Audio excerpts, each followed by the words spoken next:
The Nord Stream 2 pipeline is owned by Russian energy concern Gazprom. The gas it carries is also Gazprom's. But a new EU regulation says that pipeline owner and gas provider must be different companies as of 2020. But that would apply to Nord Stream 2, which is still being built. So the German government is claiming that since the pipeline is as good as done, it shouldn't come under the looming legislation. The plan is for the 1,200-kilometre-long pipeline to transport an additional 55 billion cubic metres of Russian gas directly to Germany.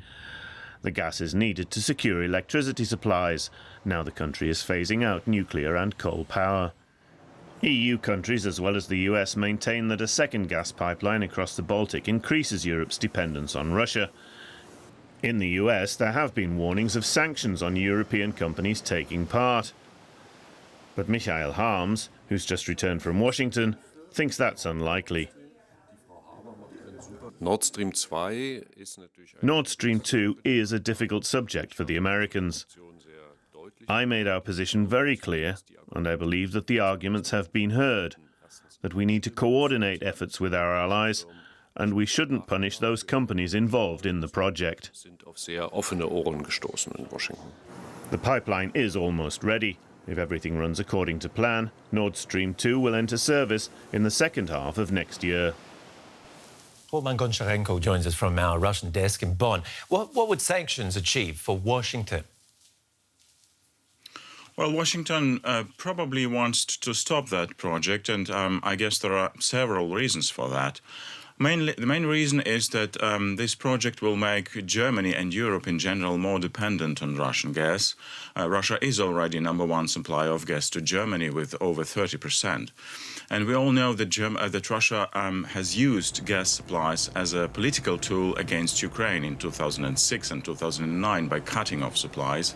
So with such a possibility, it is, from the United States point of view and from the point of view of some critics of the project in Europe, it is dangerous to make yourself dependable.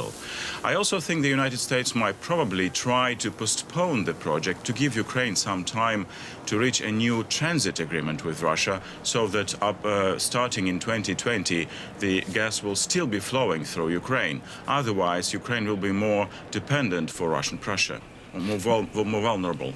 Why then is Germany trying to skirt the EU on laws that are meant to prevent the abuse of supplies?